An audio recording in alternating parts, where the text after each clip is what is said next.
Hello, everyone. My name is Jenny Laney, Western Region Advisor. On behalf of Families for New York State Regional Parent Advisors, Thank you, Carol. I would like to welcome you to training today, getting families off the crisis roller coaster. Thank you for joining us. Your microphone will now be muted. Please, any questions you have in the chat, and I will read them to Ken as we go along. You'll also see the link in the chat for a survey.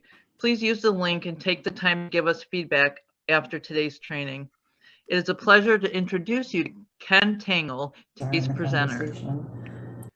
Ken is a husband and father of 7 with a passion for people, education, and tea. He has his master's in biblical counseling and has worked in a variety of different human services roles. Ken has been doing trainings for 15 years. He is a professional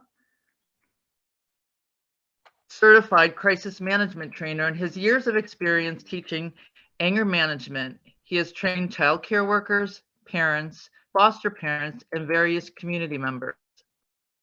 In working with Ken, you will find an engaging teacher who focuses on practical explanations and examples. Ken is honest, direct, and challenging. He is known for his wit, thoughtfulness, and love for people. Ken's goal is that you would leave the training feeling equipped and confident to handle a variety of situations on your own. And with that, I present Ken Tangel. Welcome, Ken. Thank you, everyone. Thank you very much, Jenny. I appreciate that. That was very nice. So we have a bunch of people here, and typically my trainings are a little bit more interactive. It's going to be challenging to be as interactive as I usually am based on how many people, are involved. Please drop your questions in the chat, and between Jenny and Charles, they're going to try to drop those in at times during the training that are most applicable. And I will absolutely make sure that we leave some time at the end to be able to answer your questions. I want to make sure at the beginning that everybody understands, this is a 2-hour overview of a training that is like a 16-hour long training. I usually do like 1.5 to 2 hour trainings, 8 weeks in a row to cover all of the material of crisis management. This is going to be just an overview.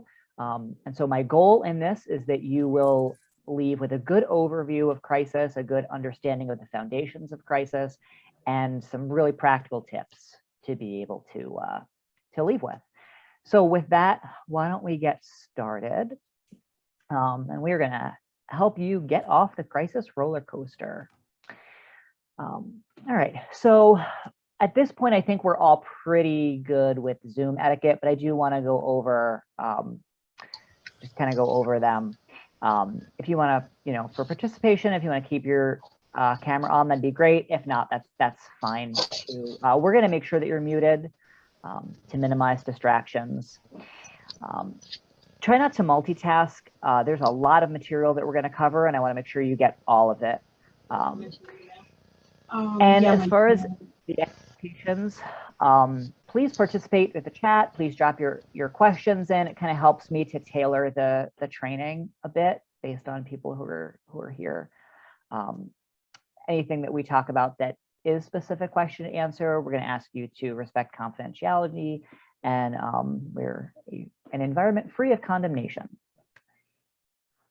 All right, so let's jump in with reasons for crisis behavior. So there's a couple of reasons that we want to talk about. Why do people have crises, right? So developmental delays and mental health concerns are reasons for crises. Emotional challenges and trauma are reasons for crises. Kiddo that has not yet learned a socially appropriate way to achieve their goals. I hear a lot of times people will say, well, I can't do this. I prefer I have not yet learned, because we can always learn new things. We can always learn to do things differently. So they haven't yet learned socially appropriate ways to achieve their goals. Sometimes negative behavior has been directly taught or modeled. It's not as common, but it does happen. Kids that are taught to steal, kids that are taught how to respond by yelling and screaming, by people around them who yell and scream, that does happen. But more often, it's that negative behavior has been intentionally or unintentionally, and I think more often unintentionally rewarded. And so how that looks is you have a kiddo and you know how to deal with their nagging, and you know how to deal with their whining, and they really, really want something, and then they escalate to screaming and slamming doors and throwing things, and you don't know how to quite deal with that. And so you just kind of give in because you want it to stop, right? And so what a kid learns through that is, oh, throwing things, that really works. You know, slamming doors and threatening and throwing things, that works.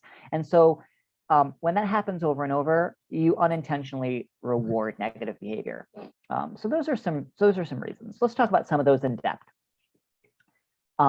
Developmental delays and mental health challenges. What we often see through that is issues in communication, which causes frustration. So a kid who has developmental delay or some mental health challenges might not be able to communicate what they're really feeling, what they're really thinking, what their needs are, and that causes lots of frustration. We see that just typically in 2-year-olds, 3-year-olds, 18 months to 3. That's just a kind of normal developmental thing. But then when you have developmental delays and mental health concerns, it continues sometimes far after what would be developmentally appropriate, causes a lot of frustration. Sometimes crises occur in these kiddos because they're behind their same aged peers, and they know it. So it causes them to behave younger and not quite line up socially with their peers, and that causes a lot of stress. They may not be cognitively able to learn certain skills. And they may be so focused on holding it together in one area, like at school or with friends, right? So they're super good at school, super good with friends, but then other areas, they just can't focus on it. And so they end up having major crises at home, which is typically a more safe place for them to act out.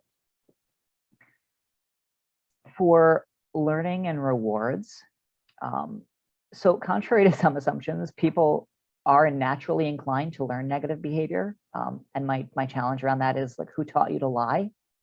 Who teaches kids to steal? And yet all kids lie, and a vast majority of kids take something, at least something small. I hope, otherwise I'm alone in that, and that will make me feel bad. Some kids are directly taught negative behavior, and I kind of gave the explanation already of how negative behavior is often accidentally rewarded. I would love, as you're dropping things into the chat, for any thoughts, stories, whatever, of kind of how you've experienced kids that have been unintentionally had negative behavior responded to, negative behavior encouraged by this way. So emotional challenges and trauma. Some negative behavior is developed as a coping skill to deal with trauma or emotional challenges. For example, substance use to avoid pain. And I think it's important to point out that negative behavior is oftentimes a coping skill. It makes it, I think for us, it makes it a little bit more, not palatable, maybe a little bit easier to understand why a kid or another person might do things like this. So let's talk about a couple concepts to learn how our brain works. And I kind of wanted to give the whole overview of a whole bunch of reasons for negative behavior, because when we talk about trauma, and I don't want people to just assume that this is, like, trauma is the only reason for crisis behavior. It's not. I've had parents say to me before, well, my kid's never been traumatized and they're still acting like this. So there are a bunch of reasons. But now I want to just kind of focus on trauma a little bit and talk about it a bit more in depth. So I guess before we do this, let me think about this. Think about trauma in terms of walking through a timeline of your life. Okay, so you're born and you're a year and you're 2 and you're 3. Wherever that trauma occurs in the timeline of your life, it's like someone takes a railroad spike and drives it into the ground right there when that trauma starts, and attaches that to your belt with, like, rubber bands, bungee cords, something like that. And you try to walk forward, right? And as you're 5 and 6 and 8 and 10, the tension on those bungee cords is so tight, right? It is, when you're trying to walk forward like that, gosh, it is just exhausting. And you constantly have to focus harder and work harder than other people around you who don't have those experiences. And you don't get quite as far as you would without those barriers. And you just, you know, you keep fighting. The plus side of that is, just like doing resistance training when you're working out, I think when you learn to deal with this well, you come out stronger than other people that haven't had those same experiences. So think about that in terms of trauma. That's what it's like to live with trauma, right? And then when something happens that triggers you, right? So your trauma happened here, that's where your spike is, you're all the way here, there's all that tension on the cord, right? And then a trigger comes along and just knocks you off your feet. Something triggers you, just knocks you off your feet. And what happens is, snap, all of a sudden you're back at that point where the trauma occurred. So that's why a lot of times in these situations, we see kids and adults that in their crises act more like they're 3, 4, 2. You oftentimes see like a 16-year-old who acts like a 10 or an 8 or 10-year-old. That's a pretty kind of normal experience for somebody dealing with a person that's been traumatized. And that's why, is it just snaps you right back to where that trauma occurs. So the goal of like counseling and work around trauma is really to incrementally move that peg forward so that you learn skills to be able to not react like you did at the age that you were kind of stunted and stuck. If that makes sense. So I want to talk to you about how our brain works. Okay. So what I'm hoping that you get out of this is that kind of understanding why these things occur. And so let's look at the brain. So what you'll see is up top, this like light green area, that is your thinking brain. Okay, it's the neocortex. That's where all reasoning happens, language happens, creativity, problem solving, all of that stuff happens up here in your thinking brain. Okay, the middle part, that darker green part, is your emotional brain. It's your feeling brain. And that includes a little structure called the amygdala, and that is like your sentry. It is your siren. Okay, so that is when you see a problem, that's the part of your brain that goes wah wah wah, danger, danger, this could be a problem. Okay, that's the part that's activated, is that amygdala. And then this gray area down here is your brainstem, your survival brain, and that is where autonomic things are controlled. Things like breathing, heart rate, circulation, things that you may have some control over, but you have to really exercise control. And most of the time, it just happens in the background without you thinking about it. What's also housed in this area is fight, flight, or freeze. And so here's why that's important, and here's how that all works together. Okay, is in a rational perception, what you will see is that you see a potential danger, right? Your amygdala lights those sirens off, like wah, wah, wah, right? And then your emotional brain does that. Your thinking brain then takes over and decides, looks around you and decides, is there no danger? Is there danger, right? Is it fine? Or do I need to respond?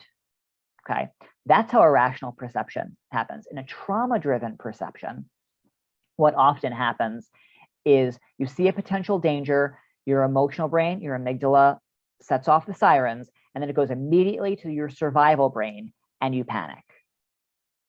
Okay, so this is actually a brain response. It is just, and sometimes what happens is, just like ruts on a road, when you're so used to doing that over and over and over again, it becomes habit, it becomes kind of automatic, and that just occurs. So our goal, we're going to talk about this throughout the class a little bit, is to get when those sirens go off. And that's really important. The emotional brain is very important. You should be aware of when there is danger.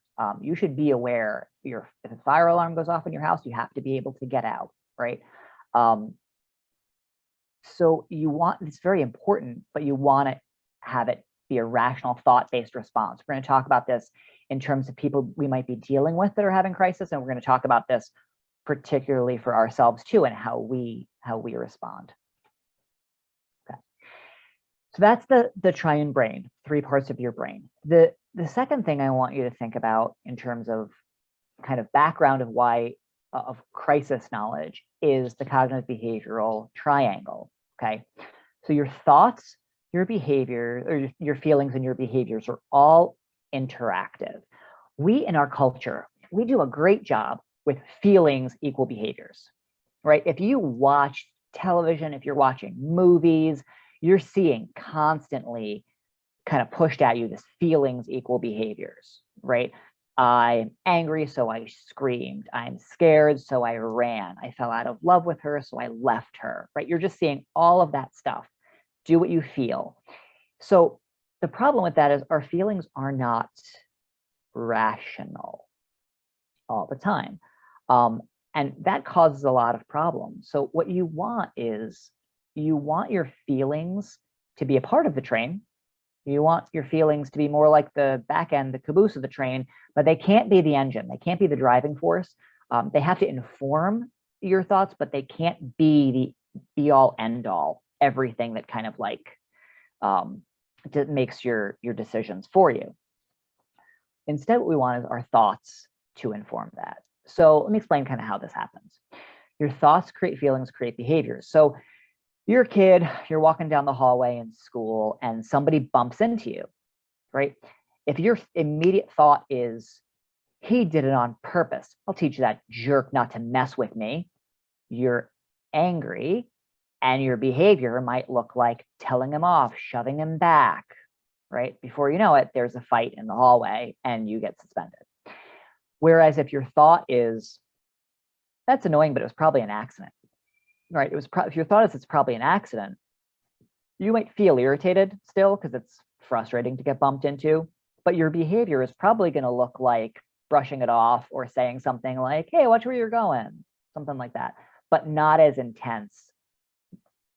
And so we're going to talk about this in terms of the people we're working with that are going through crisis. I want you to think about this for you in how you respond to the people in your lives that are in crisis, whether that's kids, whether that's other family members, significant others, people at work, right? What are your thoughts? What are your feelings? What are your behavior? Okay. And so before we go into any of that, I'm wondering if there's any questions in the chat that relate to any of this stuff, or if you guys want to put questions in the chat and we kind of camp here for just a second before I move on. I'll give just a couple of minutes for you guys to drop questions in the chat.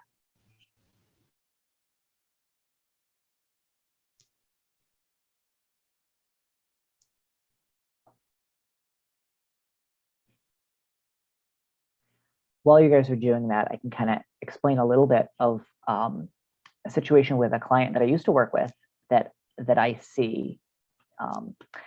So she grew up in a really traumatized situation, and her, how do I want to put this? Her family was just horribly abusive and really made her think that she was absolutely worthless, not worth anything, useless. She was stupid. She could never do anything right. All that stuff. You'll never become anything, right? None of us went to college. None of us graduated high school. You're not going to be able to do it too, either, any of that stuff. So that was kind of written on her. And so that developed her thoughts big time. Her feelings, when that would happen, she would feel like super hopeless, worthless, right? But then she kind of fought back with like, I am going to prove to them that I'm wrong, right? And so whenever she would have something that was a little bit of a challenge, right? She would think those things, she would feel upset, but then kind of fight back with, I'm going to do it. I'm going to be better than that. And so what this would create was her setting her goals so high that they weren't possibly able to be met, like graduating with her bachelor's degree in a year, you know. And then when and that was actually true. And then, you know, she wouldn't do it. And so she wouldn't be able to do it. And then she would think, I'm a failure, I'm useless, whatever. And so we really worked on changing her thought pattern, her thought, feeling, behavior, that triangle into, you know, you're actually recreating that feeling by setting your sights so high that you can't actually meet them. If you set them at a reasonable level, then you'll feel success, and it'll actually change those thoughts and feelings. So Sherry just asked, how do you control your urge to fight or flight? I'm going to say, I'm going to give you two answers on this, Sherry. So if you look at your thoughts, feelings, behavior. So first of all, recognize that it is a brain response, right? So if you're looking at those at the triune brain, what you're seeing is, I'm going to go back to that for a second. What you'll see is it's like the emotional brain lights up, that like, oh my, danger, Will Robinson kind of thing. And then that survival part of your brain lights up. And that's where the fight flight response happens. So my first suggestion is going to be, give yourself time and space to be able to think, even just a couple seconds. So when you get that, when you feel, and you got to ask yourself, what do you feel that lets you know there's a danger? What happens in your body? What happens in your brain? What do you notice that you start to think? And I know all that stuff happens super fast, so you might have to break it down a little bit. And in times where you're not in crisis, really think it through, right? And kind of come up with a plan that is, so your plan becomes automatic, right? So what you do is, when you notice that that happens, right, as soon as your emotional brain takes over, a couple things you can do. You can take a couple of really deep breaths, which will help focus those things. You're actually controlling the things that you don't usually control. So you're taking control of that survival part of your brain by taking a few deep breaths. It's not just about calming down. It's also about getting your brain in control. And you want to change your thoughts. And that might be, I'm not in danger. I feel like I'm in danger, but I'm not in danger. Or running or fighting doesn't ever make anything better. You know, whatever thoughts you can come up with. And so what you're going to do is, it's very difficult to control your feelings. Your feelings will follow, but there's usually a pretty big lag, right? You're probably always going to struggle with some of the feelings related to trauma or related to life history, like whatever. I'm 40 years old. I can tell you, my wife and I joke all the time. So I grew up, a little bit of background. My dad is an alcoholic, and from the time that I was probably about 12 or 13, it got pretty bad all the way through when I left. And he didn't get sober until, I don't know, I was probably about 20. And so my wife and I joke, right, that I get paid a good amount of money to challenge people, to support people, to ask really challenging questions. But like that rubber band snap, when I'm around my dad and he does something that makes me feel like when I was younger, I'm like 13 and I'm paralyzed and I can't, like, you know, I can't challenge and I can't interact well. So we had to come up with a plan, like, when that happens, what am I going to do? Okay, so I still struggle with some of those feelings. That happens. So don't necessarily focus on the feelings changing. Focus on the thoughts, focus on the behavior. So when I feel, when I'm triggered, when whatever happens, whatever the trigger is, when I'm triggered, when I feel X, instead of running away or yelling back, whatever the fight or flight response is, I will think nothing good ever comes from yelling, or I will whatever, and I will change my behavior. So I will take 3 deep breaths and say whatever you're going to say back, whatever that plan is. So I can't without, I mean, we can chat about this at the end, without really knowing the specific situation. It's hard for me to give specifics, but that's basically the plan. I hope that that answer was helpful. Please feel free to drop in the chat if I'm way off base, or if, you know, if I'm not. Vanessa said, I have a son on the autism spectrum that reacts as someone with a trauma brain would. Very difficult to manage at times. His survival response is typically fight, sometimes flight. Yeah, absolutely. Thanks for sharing that, Vanessa. And that's one of the reasons that at the beginning I talk about the different reasons that crisis type behavior happens, right? Because it's not just a trauma response. It can be a trauma response, but the other thing that happens in a lot of cases, and I apologize, I don't have this graphic, but if you think about a forked road, right? And you think about just driving in snow ruts or on a dirt road where there's ruts, right? It's very difficult to get out of those ruts. And that's what happens in brain chemistry. We talk about neurons that fire together, wire together, which means it's almost like dominoes falling, where one, you know, the trigger happens and it's like knocking over the dominoes, and what, you know, the next steps are almost guaranteed to happen. Because your brain is wired, you have pathways, you have neural pathways in your brain. And so that's what happens with a kiddo that's on the spectrum, or another type of developmental delay, or mental health concerns, things like that, and learned behavior, right? You get just very used to doing that. And I'm sure that you guys can give me examples of things that might not be a trauma response, or might be kind of funny as in terms of how you kind of always react the way that you react. I have a little example actually from this weekend. This last week, I had 2 people from my team that left our agency, and one of them left things for a lot of reasons, but I had just a lot of work to do to catch up and clean up the charts and all of that stuff.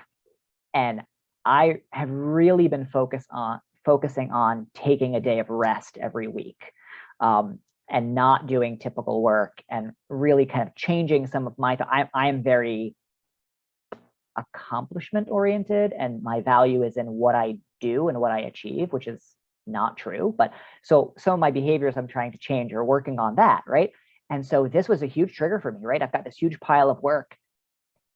And my wife very directly said, you are not working on the Sabbath. Like, that is just not, you're not doing that. And so I was like, okay, so my entire day was, okay, I have this big pile of work to do. And I had to change my thoughts all day to say, my value is not in what I accomplish.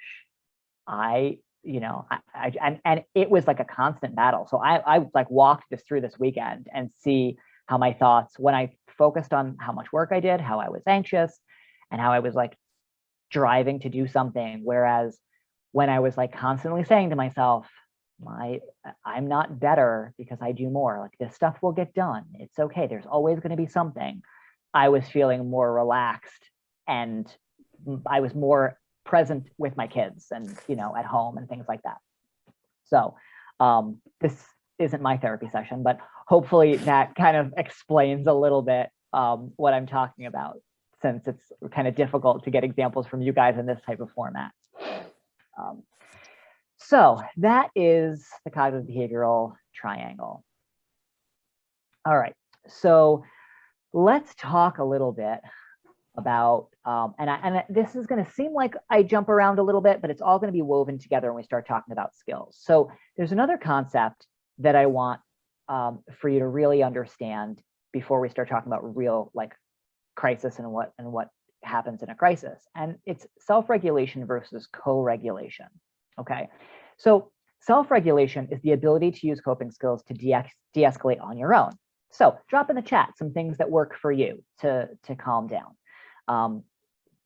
That's super important for us to know what works for us, and for us to be able to keep calm, whether it's deep breathing or, you know, whatever. Co-regulation, there are people little kids for sure that have a real hard time with self-regulation. They're just, they haven't learned it yet. And for like a 2-year-old, 3-year-old, they're not supposed to have learned it yet, right? And so what you do for a little kid to help them regulate is something like holding them, rocking them, right? So if you guys have kids, I'm sure you've all experienced or know somebody who has experienced the put the kid down for bed and they're screaming and there's crying and they scream and they cry and they scream and they cry and they just don't calm down, right? Because they haven't had developed the ability to self-regulate. So the more keyed up they are, the more keyed up they get, and they just stay in that cycle, stay in that traffic circle constantly, right? And you think to yourself, good Lord, the kid's exhausted. They've got to fall asleep eventually, and they just don't, right? So what do? Well, you can meet their needs, right? Change their diaper, you can feed them, give them a drink, whatever, right? But then also when that is kind of exhausted in terms of like you've exhausted those options, you pick them up, you rock them, you sing to them if that's soothing. In my case, that would not be soothing, right? And you do that stuff. What you're doing, you're using yourself to help them calm down. That is co-regulation. For all of my kids, they have had an experience where they've had a bad night where they're like crying, and my wife is trying to let me sleep, and right around 2 o'clock in the morning, whatever, she's just to the point where she is emotionally exhausted. She's at the end of her rope, and she will like smack me and go, all right, your turn. You got to take the baby. I just can't do this anymore. And I will usually say something like some type of variation of, okay, and take the kid in bed. And within like 2 minutes, they're asleep. Why is that? Because I'm chill. I'm relaxed. And they feed off that. I co-regulate even while mostly asleep. And my wife at that point being so keyed up, they're like feeding off each other. So that's what we're going to try to do. The skills that I'm going to teach you, the concepts we're going to talk about are going to help your ability to stay calm so that you are able to help another person stay calm, right? So I love some of these examples in here. I saw in the chat as I was talking, doing yoga, saying a chosen mantra, listening to music, laying down, my personal favorite, Monique. That might be avoidance too, but we'll just go with it's a coping skill. Mindfulness, breathing, distraction techniques, exercise, Reiki, and counting when I'm anxious. Nice. So Kelly, one of the reasons that works is that it activates your thinking brain. So rational thought, including any type of counting, or it happens up here. And so what you do when you count is it forces the blood flow back up to your thinking brain and makes problem solving more likely to happen. It makes you respond more so than you're likely to react. Okay. So that's self-regulation versus co-regulation. As I just alluded to, we're going to talk for a second about responding versus reacting. Reacting is in your survival brain. So your emotional brain lights up, your survival brain happens, and you react. You just do what you've always done. You do what you just kind of, you follow those ruts, right? You do what you've always done. So responding, in contrast, is using your thinking brain to decide on a response based on the information you gather about the situation. Now, what I'm probably going to hear a lot of you are saying or thinking in your head is, I don't have time to do that when my kid is throwing a mug at my head, right? So I didn't really explain this, and it wasn't really in my bio that Jenny shared with you.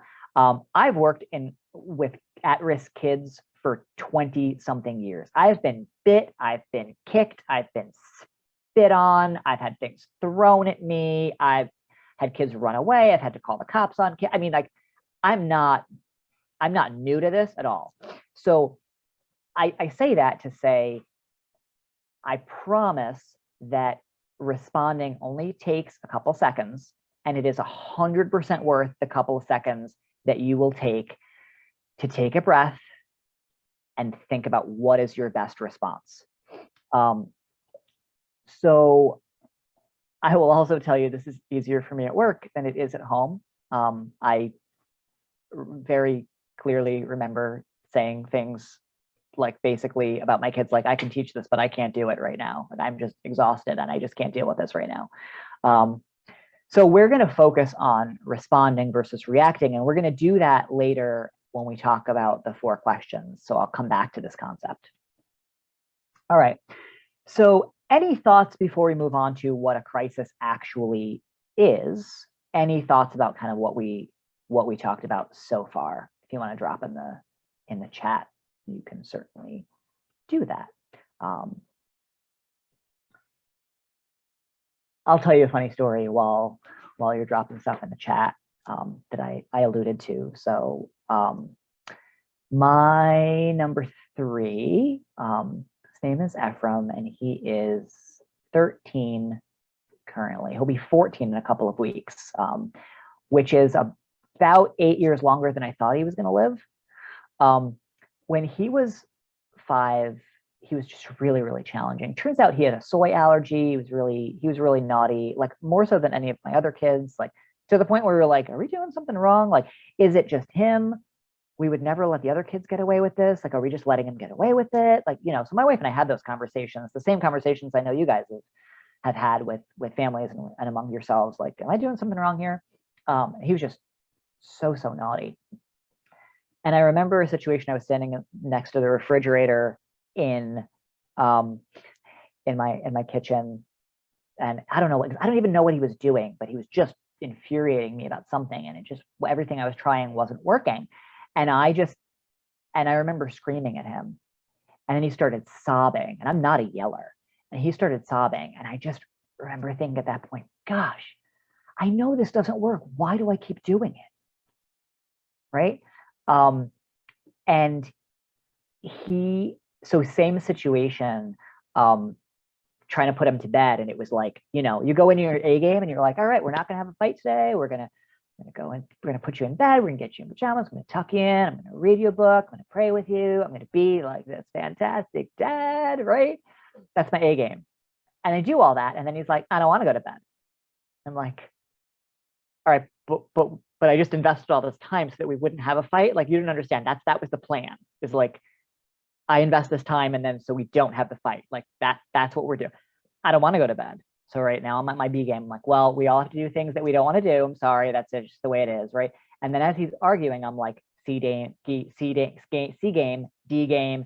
Finally, I remember walking out of the room, throwing my hands up and just saying to my wife, that's it. I give up. I can teach it, but I can't do it. If you want to keep your number 3, go put him to bed.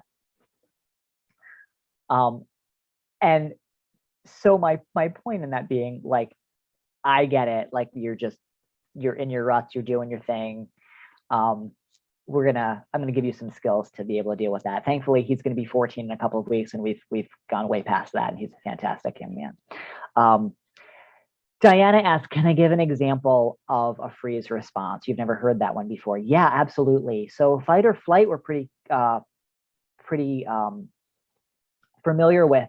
Freeze is a trauma response, mostly a trauma response that is like, I don't know what to do, and I just, like, deer in the headlights. I just don't do anything. A lot of times we see dissociation, people that just kind of check out, they go somewhere else in their mind. They don't know what to do. They just get yelled at, and so they just freeze. I have really sad situation with very, very good friends of mine, and dad died over the summer in a really tragic way. And while we were down there helping out and doing whatever, their 17-year-old daughter there was like stuff going on. There were a lot of people around and all that stuff. And she just like went somewhere else in her mind. And like, it was one of those, she had her phone, but she wasn't even looking at her phone. She was just like looking like a 1,000-yard stare. Like, she was just totally not there. And I went over, put my hand on her shoulder, nothing. She just wasn't there. I sat next to her, nothing. She she was somewhere else. And she will still do that if her mom is yelling at her about something, or there's a lot of verbal abuse in the house. There was a lot of, and so her, I'll say chosen method. I don't think that we really choose our coping skills necessarily, the negative ones anyway, is just go somewhere else in her mind and just check out until it's over. So I don't know if that answered your question, Diana. I hope that answered your question. I can give some more examples if that didn't answer your question, but okay. So a crisis occurs when a child is unable to regulate their emotions and their fight, flight, or freeze response takes over. So I want you to think about all these things that you said, that you gave me earlier to keep yourself calm, right? Picture that being in a tool belt, right? And you have just your always go-to tools, right? So anytime I'm doing something around the house, I need my tape measure, I need my hammer, probably need a screwdriver, right? So that's like deep breathing, counting, like thinking ahead, right? Those are like your go-tos. But then you also have things that are more specific to you. Like for example, you guys said like Reiki or repeating a mantra. People said praying, right? So that type of stuff might be a specific situation, like specific to you, right? So you all have this tool belt, right?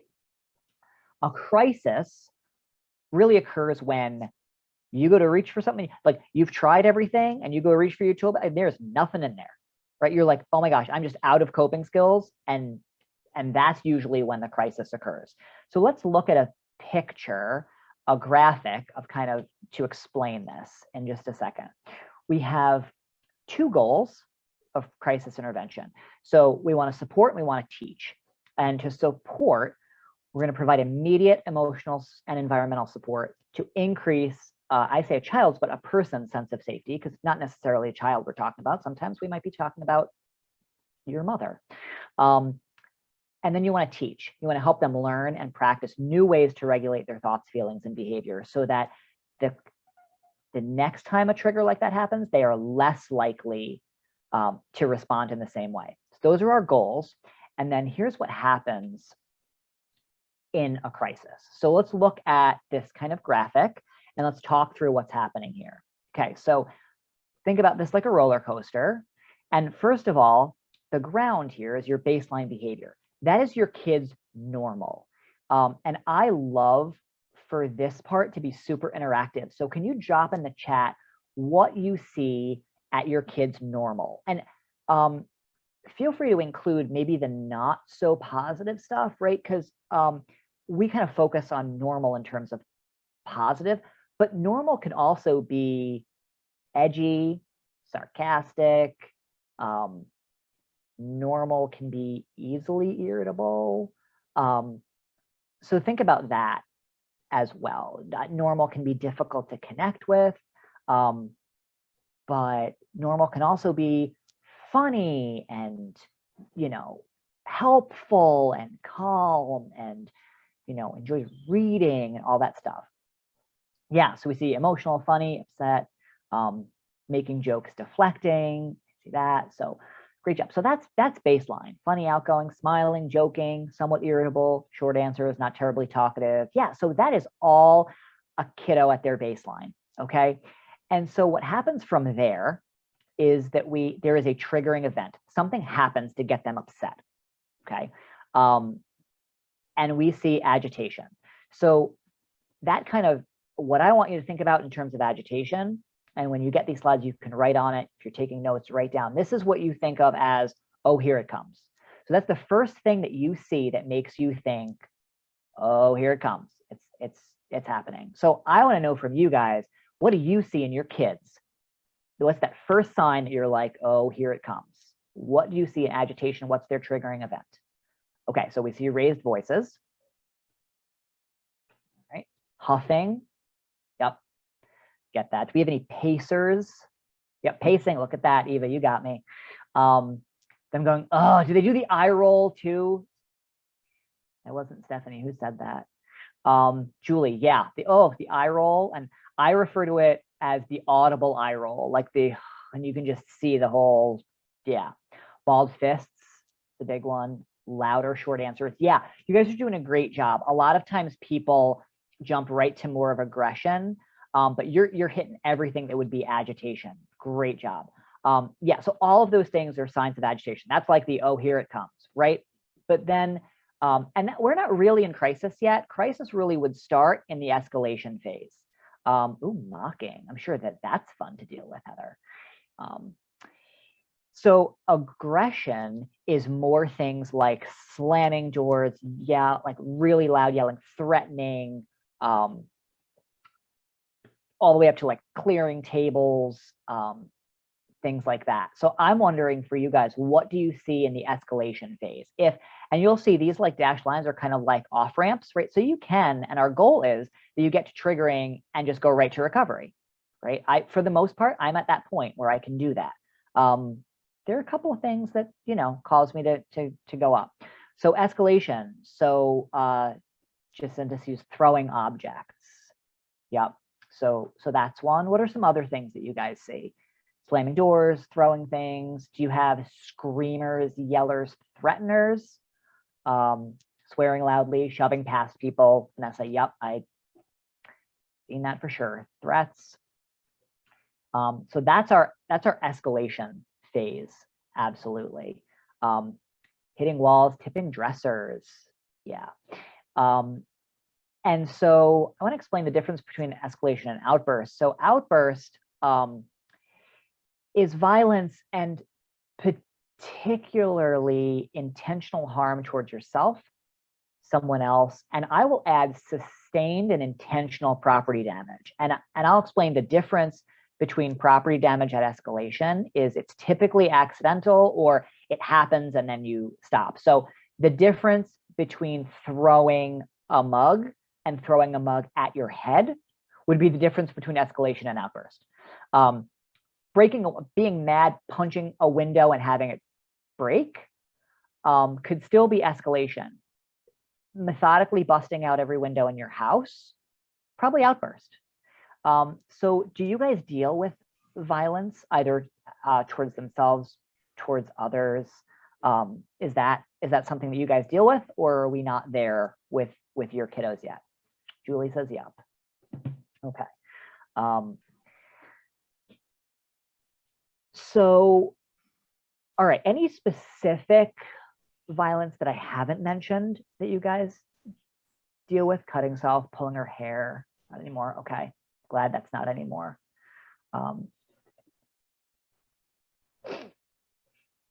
Oh, Carolyn, we're going to go there. Good job. All right, we're going to talk about proactive and reactive aggression. I wasn't sure if we were going to go there, but since you brought it up, we are. Threats of retaliation. Yeah, okay. So running away. Yeah, and depending on, so I would say typically running away would fall into escalation, but there are specific safety concerns that can bump it up into outburst. Okay, and then what we see on the back end of things is recovery. And recovery is kind of a return to normal.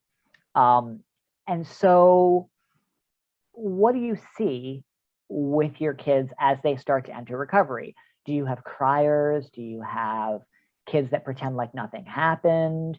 Do you have kids that apologize? If you do, we'll give you a gold star. That's pretty rare.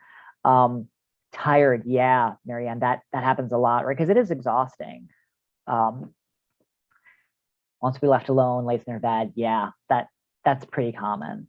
They actually recover. I'm not a huge fan of this graphic in some ways, but kids can recover actually lower than their baseline. Oh, yay, Kelly, you get a remorseful one. That's good.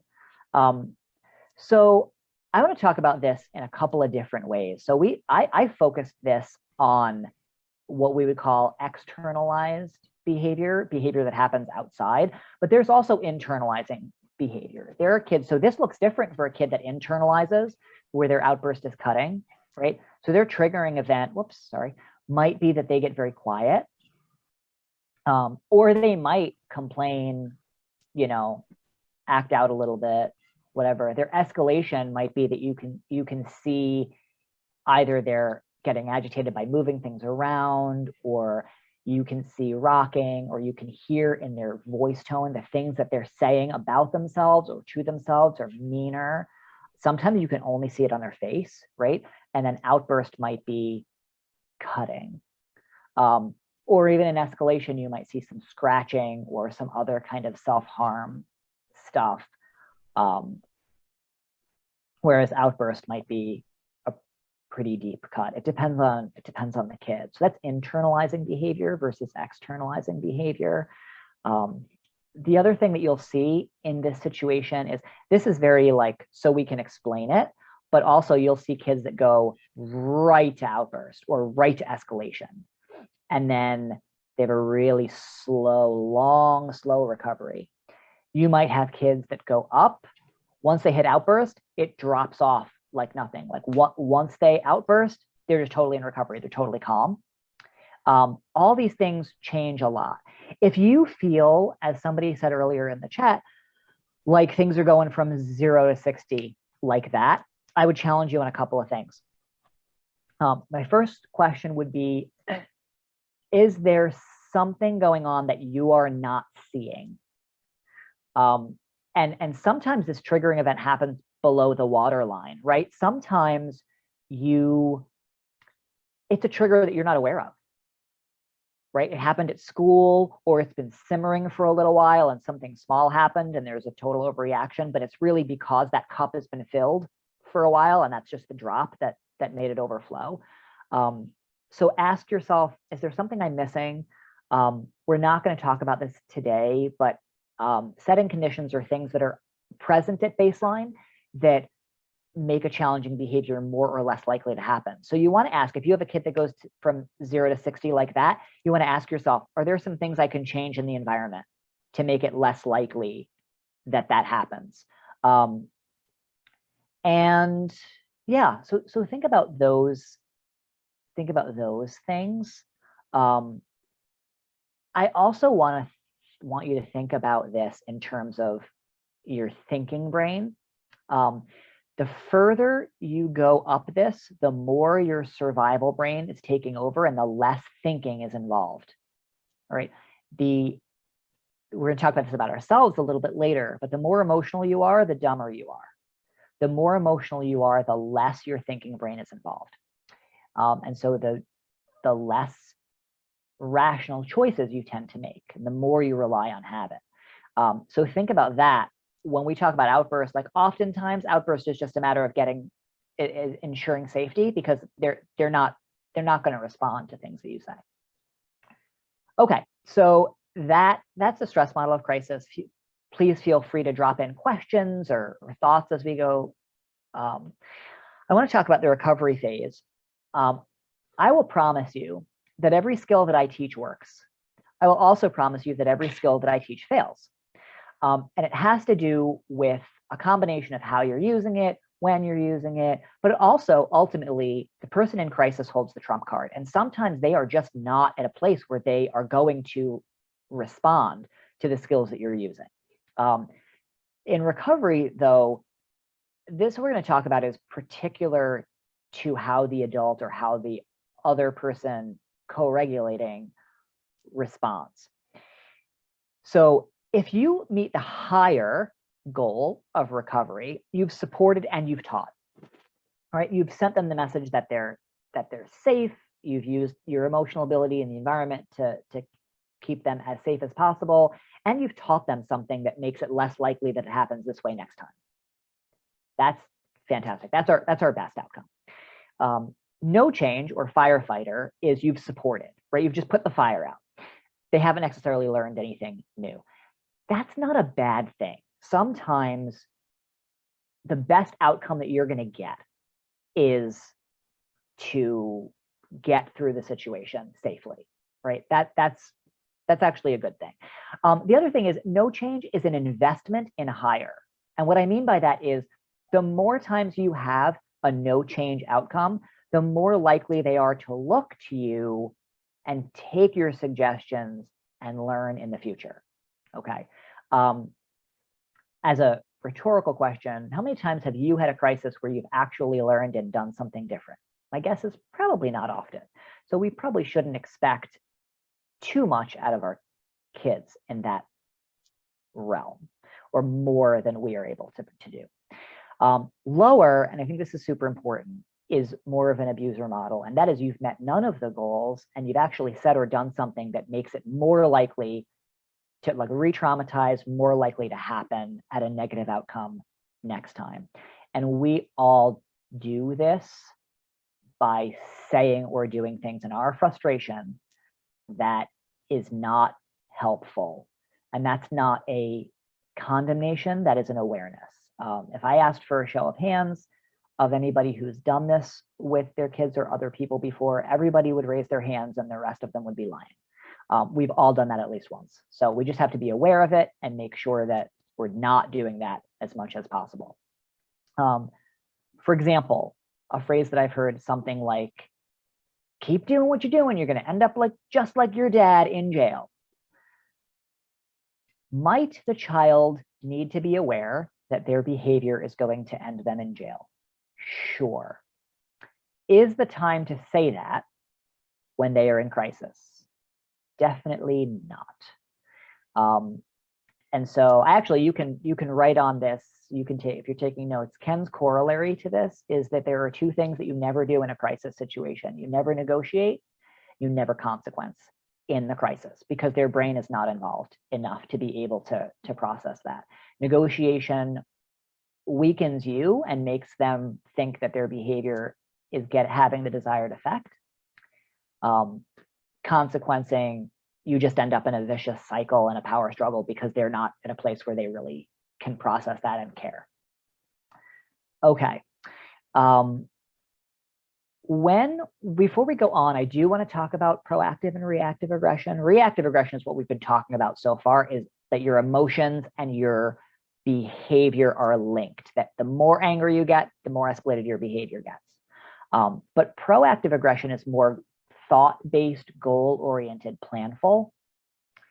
And that we see a lot in bullying, but also in more like domestic violence relationships, definitely more emotionally abusive relationships. You see that.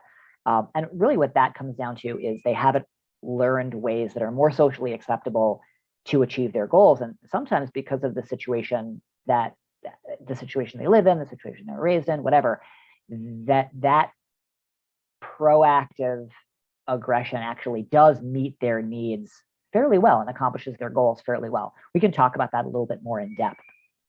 And I wanted to make sure I got to that before we go on.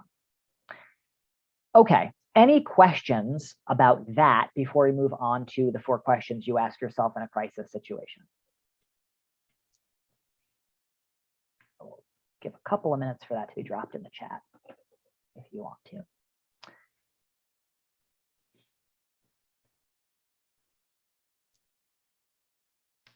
Not seeing any, I'm going to move on, but feel free to drop stuff in as it comes up. So there are 4 questions you ask yourself in a crisis situation, and this goes to responding versus reacting. Okay, and they are, what am I feeling? And how do I want the child to experience me in this moment? What does the child think, feel, need, and want? And how is the child experiencing me in this moment? 3, how is the environment affecting the child? And 4, how do I best respond?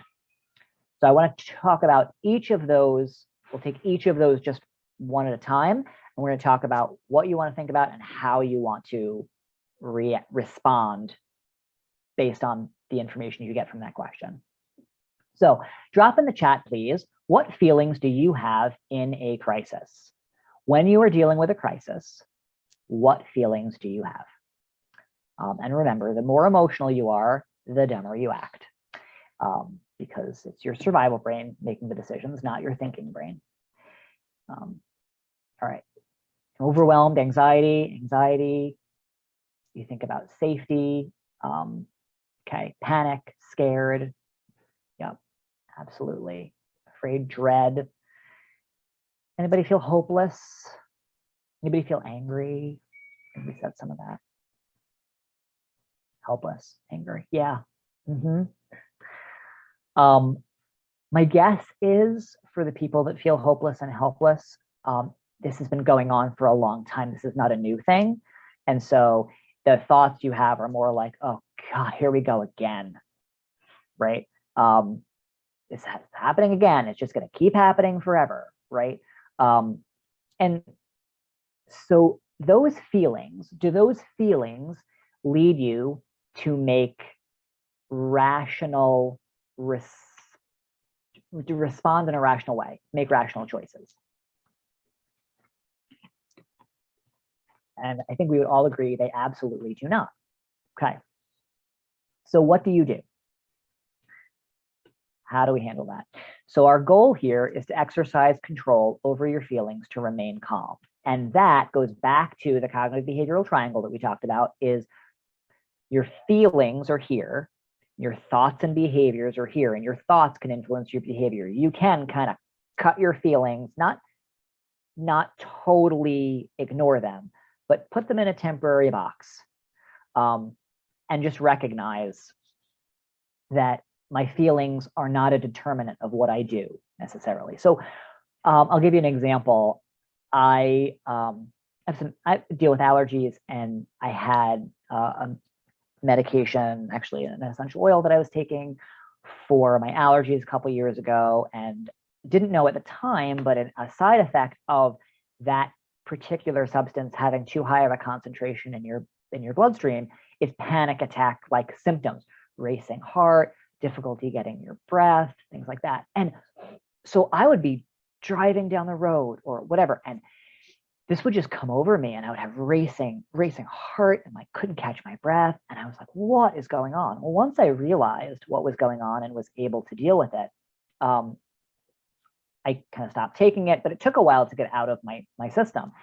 And for that brief period of time, I understood as much as I can what it's like to have like an anxiety disorder and panic attacks, which I've never experienced before. And I needed to say to myself, my body's going crazy. I am not in danger. There's nothing around that is scary. I am perfectly fine. And I needed to take a couple deep breaths, whatever, and just recognize and just say to myself, this is just my body going crazy. This is just, it will end. It's just my body. And sometimes you have to do that. You basically need to kind of sever the feelings from the loop while you're like this. And that doesn't mean, I want to be clear, that doesn't mean that what's happening is okay at all. It just is that responding with your feelings is not typically helpful. That makes sense. Especially, there's two types of control. There's situational control and there's emotional control. And situational control would be you, Mom, tell me that I can't go to my friend's house, and I nag and I complain and I yell because I want to go to my friend's house. Emotional control is more like, all right, you've given me an answer, and I know that I'm not going to get to go to my friend's house, but I'm going to make you wish you had said yes. And so when you kind of wear your feelings on your sleeve, it invites a kid to be more emotionally controlling. If they realize how upset they're getting you, and they're like, all right, I got this, I'm winning. Even if I don't get what I want, I've got the control, right? So you really want to exercise control over your feelings to remain calm as best as you can, using the cognitive behavioral triangle, using deep breathing, using whatever other skills that we kind of talked about beforehand. Okay. Our second question is, what does the child feel, need, and want? And I want you to think about this in terms of an iceberg, okay? So up top, above the waterline, is behaviors. That's all you can see. You can only see what's above the waterline. You can only see a kid's behaviors. I love this because sometimes we feel like we're on the Titanic.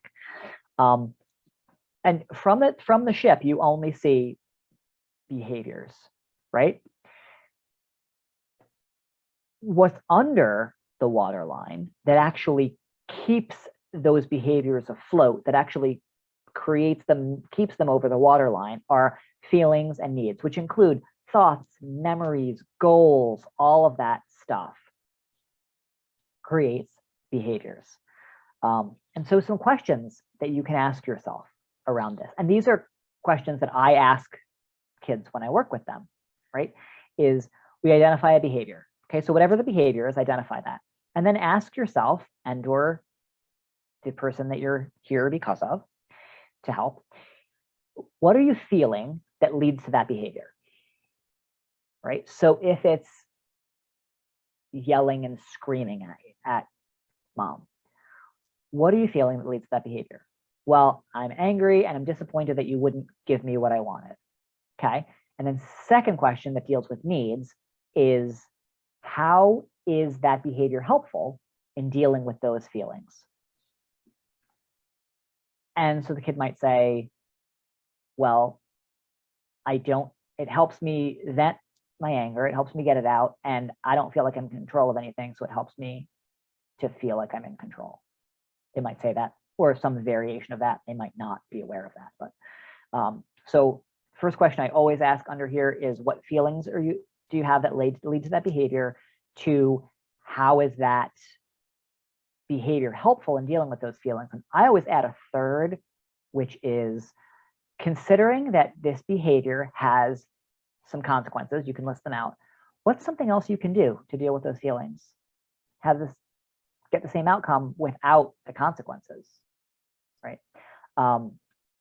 So that's the iceberg, and that is really helpful to think about how a kind of what the child's feeling, thinking, and needs. So basically, the first question you always deal with yourself, because you can't co-regulate if you're stressed, right? You'll just continue to escalate up. So asking yourself, how am I feeling now? Being aware of that and controlling your own feelings will help keep you calm and help you respond.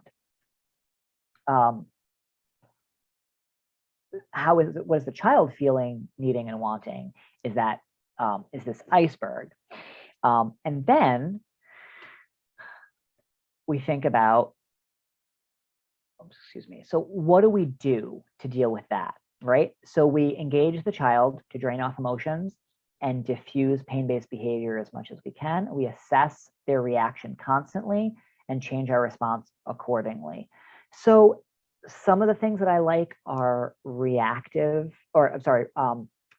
responses. So focusing on the kids' feelings, not their behavior, right? A lot of times we focus on behavior, and what happens is, like, the iceberg is just the top of that, right? And it's oftentimes a coping skill to deal with negative feelings. It's how they deal with it, right? So if you fight, you can't do that, then it becomes a power struggle over behavior. For example, somebody who is drinking too much to deal with pain, if they don't learn how to deal with pain in a different way, it's very difficult to just stop drinking, right? And focusing on that doesn't necessarily help. It just makes them feel like a constant failure. So that's important to focus not on the behavior. And so something like reflective responses helps deal with the feelings, right? So when they start screaming, I hate you, you never let me do anything I want to do, you can say something like, I get it, you're angry, right? When they're crying because they got in, because the teacher made them do a problem on the board in school, which they don't do anymore, I don't think. I'm dating myself. And they didn't know, and now they feel stupid. I get it. You seem really embarrassed. I would be embarrassed in that situation too, right?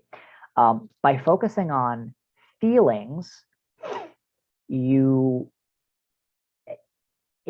less of a chance that they're going to come back at you. Whereas if you say, well, if you keep talking to me like that, I'm going to take away your PS4. Fine, take it. I don't give a crap anyway, right? So that's one option. Empathic responses are they deal with like how difficult it is. So it's just having empathy. So being able to say, like, that sounds really, really hard for you. I'm really sorry. Being genuine in those is really important, not sounding like therapist-y, like, tell me how you're feeling, not like that, but like being genuine and being real, and using their language as much as you are comfortable with. That kind of helps communicate that you do understand. So that's how you engage them to drain off emotions. And then you just want to watch it constantly. You don't want to talk too much. So when you're doing, if you say, I get it, it looks like you feel embarrassed. I'm not embarrassed. I'm pissed off. Who does she think she is? Okay, then maybe you just be quiet and listen for a while, or say something like, when it's time, man, I get it. You're angry. Okay. So let's talk about environment. So drop in the chat, what are some ways that the environment negatively impacts a child in crisis? And while you do that, I want to talk about the other two questions in 1 and 2 that I didn't address, which is how do I want the child to experience me? How do I want this person to experience me? And the second part of the second question is, how are they experiencing me? So you want to ask yourself that, right? So how do I want my kid to experience me? I want them to experience me as compassionate. I want them to experience that they can come to me for help. I want them to experience maybe that I'm firm, and that they're not gonna manipulate me, that the answer is the answer, and I can do that while still being loving, right? Whatever your answers are. So feel free to drop those in the chat if you want to. Then that second part of the second question, how are they experiencing me? That kind of, you want to keep aware of that, right? Are they experiencing me the way that they are, like every adult has always ever been awful to me and blah, blah, blah, right? And we deal with that a lot of times in schools or with kiddos in foster care or things like that, right? And kiddos that I've worked with in community-based services and counseling and all that, right? Their experience with adults absolutely impacts me as a counselor or as a worker, and I have to be aware of that, right? So you want them to know that, you're on their level. Awesome. All right, so yeah, an environment. You guys are coming up with great things. Get the rest of the crew out of the room. Absolutely do not, really try your best not to de-escalate a kid around other people. Chances are it won't work. Eye contact can be a big part of that. Calm versus chaotic environment is a big thing, right? You answer this question differently when a kid's in crisis than you do when they're not, right? So is grandma's china going to be a target? Do I want to remove the paperweight on the coffee table? Right? So be aware of those types of things. Are we in the grocery store and it's super stimulating? All of that stuff. All right, so we're not going to go too deep into that, but those are just something to think about. All right, and then what you want to do is provide environmental support by managing the environment to neutralize potential triggers, targets, and weapons. Okay, so anything in the environment that might be a trigger, a target, or weapon, you want to minimize access to as much as possible. That doesn't mean you move everything. Sometimes it means you move the kid, and that doesn't mean pick them up and move them. Sometimes it might mean talk to them while walking in a different direction, away from all of the things that are around that they can throw. Kind of like that, oh, here it comes, that first thought that you're like, I have a thrower, there's a whole bunch of things here that they can throw. I get the, oh, here it comes message, and I say, something like, I am so sorry, that was so frustrating. Come take a walk and talk with me about it. I'm, whatever, I'm working on dinner. Come talk to me while I work on dinner, away from all the other stuff, whatever. All right. And then let's talk about behavior support techniques. So we kind of answered that fourth question, the how do I best respond? We answered that by answering the other in each of those three questions. I really like to kind of point that out, those four questions, as that is absolutely respond versus react. And when you answer the fourth question without the first three, it's kind of like writing a research paper without doing the research. You don't know the answer. And so what often happens, what this often sounds like, and if adults make a mistake in dealing with a crisis, usually it's that you jump to question 4. And that is kind of like the kid starts to act out and you think, holy crap, what do I do now? Or some various more colorful variations of that. And so you don't think like, what do I do? It only takes a couple of seconds, right? To go, they start to act out, you just take a deep breath and go, all right, I'm stressed. They're upset because they had a bad day in school. Right now, all the kids are running around and, you know, triggering them more. And what I can do is talk to them while moving them to a different room. That's my best option. And so you try that first. And then you constantly want to reassess, right? Did that work? Did it not work? What else can I do? What's my next step if that doesn't work, right? Okay.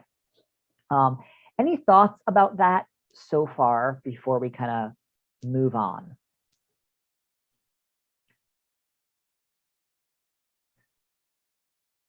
You guys are so good. You're making comments about active listening, all stuff that we're not doing in the overview, but is part of the whole class.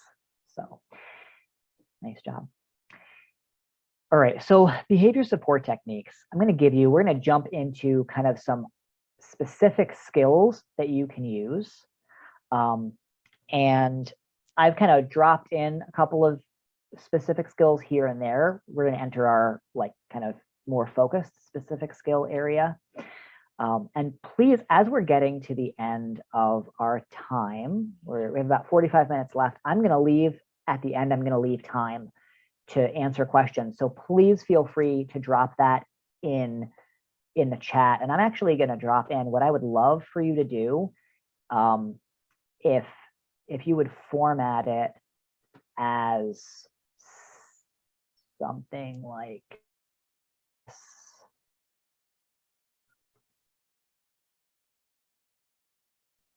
And then so drop it in as like Q&A and then questions, so we know we have to come back to it towards the end. That would be super, super helpful. All right. Oops. So behavior support techniques. There's a couple of them. There's 8 of them that we're going to chat through today. So what I'm going to do for each of these is I'm going to explain what it is, and then we're going to talk about when it works really well and when it might not work really well, so that you guys can kind of determine how best to use them. And please feel free to drop in the chat when you've used it and it worked well, how you use it, when you've used it and it hasn't worked well. I won't necessarily monitor and see all that stuff, but the other participants may be able to, and it'd be super helpful for them, I think, to be able to read some of your insight. So behavior support techniques, the first one is managing the environment. And managing the environment is the lowest level, least intrusive behavior support technique. Well, by that, what I mean is you're doing it, and a lot of times the person might not even realize that you're doing it. So when you think, how is the environment affecting them, right? And they start to act out, and you think they're a thrower, and there's paperweight here, there's, you know, whatever, there's a knife laying around because I'm cooking. When they start to escalate, you might just take the knife that is out because you were cutting a pepper and put it in the dishwasher or even back in the drawer. You might just take the paperweight and move it out of sight. You might, if the kid is a table flipper, whatever, you might lean back and kind of sit on the table or something else, right? To just neutralize some of those things. You might, you know, ask other people to leave the room. There are some other things that you might do, but that's managing the environment. It doesn't typically go bad. Typically it's not, the kid's not aware of it. If they are, and they might say something like, what are you afraid I'm gonna throw that at you? Is that why you're moving it? My guess is they probably got angrier faster than you expected, first of all. Second of all, you don't even need to respond to that. I wouldn't even respond to that. So prompting is kind of low-level reminders, right? So that would be, hey, 5 minutes till dinner. After the show, it's time to brush your teeth and head to bed. 5 more throws, and then we're going to head inside. It's been a lot of fun playing, you know, something like that. I like prompting. You want prompting to be kind of meet the kiddo where they're at. So you don't want to say 5 minutes if you have a kid that doesn't have any concept of time. You might want to set a timer and say, hey, when the timer rings, this is what's going to happen. Or when that show is over, I like concrete things. So when that show ends, I'm going to need you to turn off the television and start getting ready for bed. When that show ends, I'm going to need you to come set the table for dinner. Prompting can also include reminding of skills, right? When they start to get upset, you can say, oh, man, I get you're upset. What are we supposed to be doing when you're feeling like this? Remember that, you know, you and your therapist were talking about whatever, and you want to do it in a way that's not going to trigger them, right? Prompting, I also really love encouraging them to prompt me. So something like, hey, when the show is over, we have to get ready for bed. What are some things we need to do? Right. Prompting such as, what happens when this is done? What happens when this isn't done well, right? And get them to kind of think through it. You might get the, I know. When I actually saw this not go well was I was in the back seat doing intensive in-home therapy for a parent that was teaching her son, who was mentally ill and on the spectrum, to drive. How I didn't get hazard pay for that, I don't know. But he was furious that she kept reminding. He would be like, I know, right? But mom was like, I need to know you know the stop sign, whatever. She handled this beautifully. She just said, okay, if you don't want me to remind you, I need you to tell me out loud everything that you were doing so I know you see it and I will never say another word. And he would drive. I see the stop sign. I'm slowing down. I'm going to stop at the stop sign. I'm turning my blinker on. I'm going to turn right, right?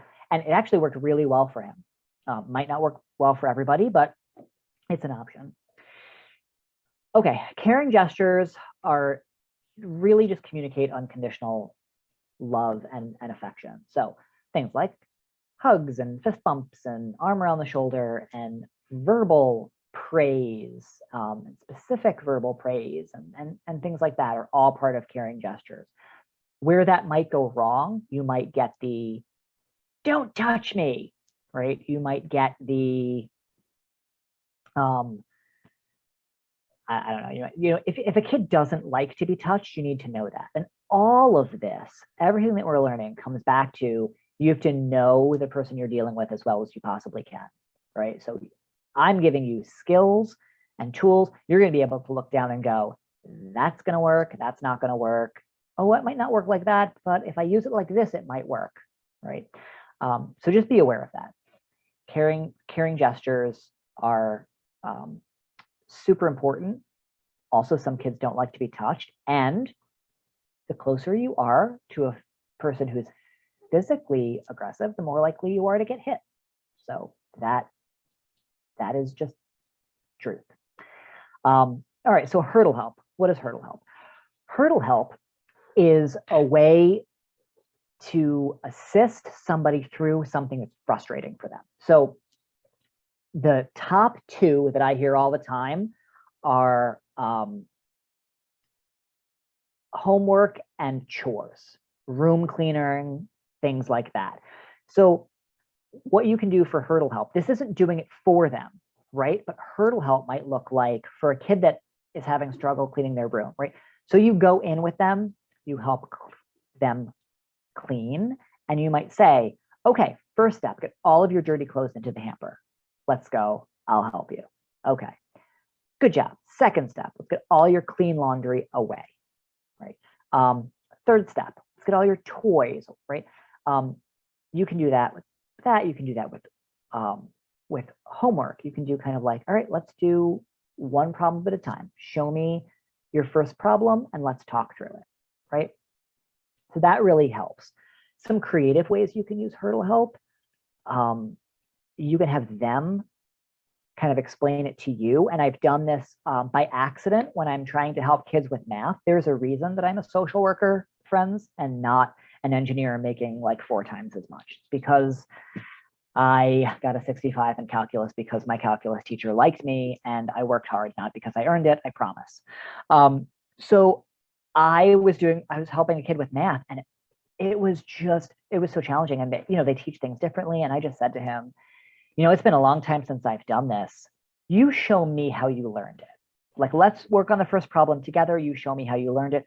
Well, he did. He showed me. He did it. He got it right. And I was like, bro, you did this. You got it. Like, do the second one.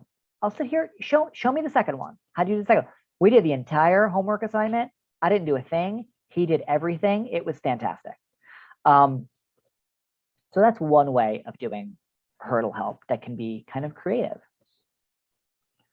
Also keep in mind, this might be progressive, right? So the first time you're working with a kid on cleaning their room, you're with them doing it. Do that a couple times, the next time, a couple times later, it might not be you being with them. It might just be like, okay, you remember how we did this? A little bit of prompting, right? You remember how we did this? Let's first make sure all your dirty clothes are in the hamper. So go do that, come back and get me. And I'll check it, right? So that's hurdle help. Where it goes wrong. Do not make this a power struggle. Some adults, I find a lot of power struggle happens around this because parents can't, they have to be the one to help. If I'm offering help, you have to accept it. So that's kind of, you don't want to do that, right? That's not something that we want to do. You're going to love this. Hang on. This is just proof that I am actually, just like you, working at home with kids. Give me 1 second to put the baby's bouncer outside the bedroom door, which I apparently forgot to do. Hang on just 1 second.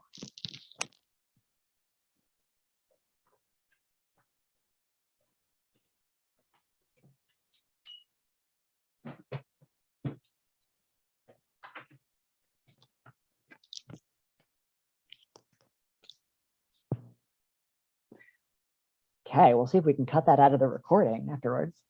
So just proof that I am in similar situations to you guys. So that's hurdle help, redirection and distractions. This I kind of say is like the, oh, look, it's shiny. So some kids it was worked really well with, right? So they get really ramped up and you can either say like, hey, tell me about it while you help me make cookies. Tell me about it while we go take a walk. Hey, you never told me how you did on your volleyball game. Tell me about that, right? For some kids that works really well. For other kids, it doesn't. So when this goes badly, what it sounds like is, tell me about, what happened in your volleyball game, and just be like, you never answer anything. You don't care. You don't want to know what I am feeling and thinking, right? And then you're like, okay, so distractions didn't work. Moving on. For some kids, works super well. I had a kiddo that I worked with, and he was definitely a little bit more developmentally delayed, a little younger, but he came down on a tear, angry, furious, kicking his mom, right? And then he was like, you never let me do anything. You won't let me get my, whatever it was. It was like a, I'm losing the word, sleeping bag, right? You won't let me do this. You won't, right? And so, and I just said, I was like standing there and it was like, it came out of nowhere. And so sometimes even as a worker, you're like, what the heck just happened? What was that? Right. And so I just said to him, I was like, hey, you have a sleeping bag? I think it's camo. Was it camo? Turned to me like nothing had happened and goes, yeah, do you want to see it? Like, yeah, show that to me. It totally changed everything. And I'm like, and so mom actually said something like, how did you know to do that? And I'm like, I took a stab. I had no idea. I didn't think it was going to work at all, but it did. So for some kids that works really well. For other kids, it does not. For kids that are going to feel like you're ignoring them, you can redirect by keeping them engaged, staying engaged in the conversation, but going and doing something. So making cookies while talking about why your boyfriend broke up with you, will often help. The doing something with your hands for some reason really helps not get super upset while they're talking. Okay. So with that said, let's move on to proximity. So proximity is just physical closeness. It is both supportive, I'm here to support you, and also I'm here to make sure that you're not going to do X, Y, and Z that you might be thinking about doing. I'm standing here, so you're not going to hit your sister or whatever. For some kids that works. For some kids, they'll hit their sister regardless of whether you're there or not. Again, proximity, one of the challenges is that it can come off threatening, and you're more likely to get hit if a kid is aggressive. As we go down these, you will see that we are getting more intensive, right? So managing the environment, the kid might not know what you're doing. Hurdle help, they're going to know you're doing something. They might not know exactly what you're doing. Proximity, they're going to know you're standing close to them. Okay. Directive statements, they're definitely going to know. So a directive statement is a direction for something that they need to do, something you need to see. Something like, I need you to put down the stick. Something like, please stop running in the road. We had a kid that was really kind of dangerous in one of the programs that I worked with, and a care manager was working with them on a lot of stuff. And when she sat down in the road, and she just like sat down in a pretty busy road, and the care manager walked out to her very nicely and said, and this is where it ends. We can work on a lot of stuff. We can talk about whatever is bothering you. Get up out of the road and get back on your lawn, please, or I need to call the police. And she did, right? But directive statements are important and they are useful. What you don't want to be a drill sergeant. You don't want every communication to be do this, don't, because then they stop listening after a while, right? And then the last one is, and you still want it to be polite. So you still want to use please. And what I will say about that is, when you say, put down the stick, please, it is polite, but also there is no doubt that that was a direction, not a request. One of my favorite things that I say in my house all the time, and usually with other kids, because, I'll say, can you please do whatever? And they're like, or can you go get that for me? And they're like, nah, I don't want to. I'm like, okay, you misunderstood. That was a politely phrased direction, not a request. Go do that, please. Okay. Time away is kind of the last one we're going to talk about right now, and that is time for a person to self-regulate on their own. What they have to be able to self-regulate, and they have to be able to regulate safely in order for this to happen. So, and that doesn't mean that a kid that cuts themselves can't do that. It means you have to know they're going to be safe. Some kids might cut themselves, but you know that in the moment they're okay and they can be on their own to calm down. And then sometimes they're not okay, and we can't do that. So that's time away. It differs from time out, which is more of a discipline technique. Time away is time for them to calm down on their own.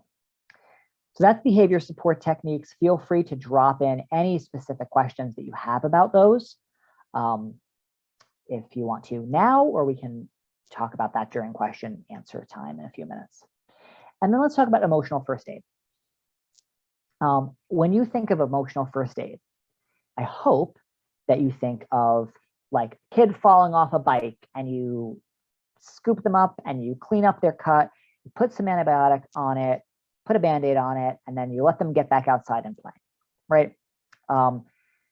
That's what we want to do with emotional first aid. Too often what happens is a kid acts out and then they get pulled from the environment. They get pulled out of the situation. And so they feel like a loser because they acted out, and then they feel like a loser because they can't finish the soccer game or the art project or whatever.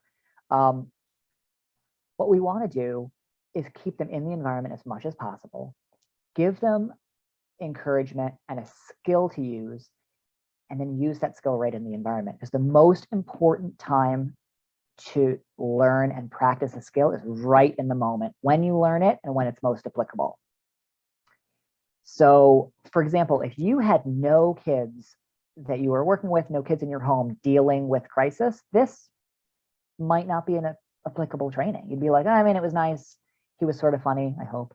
But I didn't get anything out of it.